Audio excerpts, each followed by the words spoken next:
Hello viewers, நீ நான் காதல் நெக்ஸ்ட் வீக் நியூ ப்ரமோ. இந்த இடத்துல அபி பார்த்தீங்கன்னா ரொம்பவே சந்தோஷமாக இருப்பாங்க. ஏன்னா ராகவ் நல்லபடியாக வீட்டுக்கு வந்ததுனால ராகவும் அபி அந்த வீட்டில் சந்தோஷமாக இருக்கிறத பார்க்க பார்க்க அந்த இடத்துல கொஞ்சம் கூட முரளிகிருஷ்ணாவுக்கும் பிடிக்கல.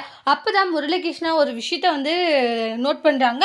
அப்படின்னு ஒரு வேளை அபி இவனை லவ் பண்ண ஆரம்பிச்சிட்டாலோ அப்படின்ற மாதிரி தான் முரளிகிருஷ்ணா பார்க்குறாங்க. இல்லை என்னைக்கா இருந்தாலும் அபி நம்மளுக்கு தான் அப்படின்னு அவங்க என்ன பிளான் பண்ணுறாங்க. என்ன பிளான் பண்ணாலுமே அது கண்டிப்பாக சக்ஸஸ் ஆகலைன்னு சொல்லலாம். ஏன்னா ராகவ் நான் அபி கூட க்ளோஸாக நெருங்கினா இவனுக்கு இது மாதிரி எல்லாம் பண்ண தோணுதா, அப்படின்னா நான் அப்படியே இருக்க வேண்டியதான்னு சொல்லிட்டு அபி கூட ரொம்ப க்ளோஸாக அபிக்கு சாப்பாடு ஊட்டி வருது, அபி நம்ம வெளியே போகலாம் அப்படின்னு சொல்கிறது.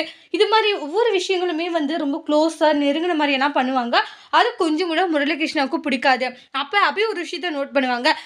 ராக்கி பாஸ், உங்களுக்கு என்னாச்சு, ஏன் இப்படி ஒரு மாதிரி வித்தியாசமாக நடந்துக்கிறீங்க, ஏன் உனக்கு ஏதாச்சும் பிரச்சனையே என்ன அப்படின்வாங்க. எனக்கு எந்த பிரச்சனையும் இல்லை, ஆனால் நீங்கள் புதுசாக இருக்குது இது மாதிரி நடந்துக்கிறதுன்றாங்க.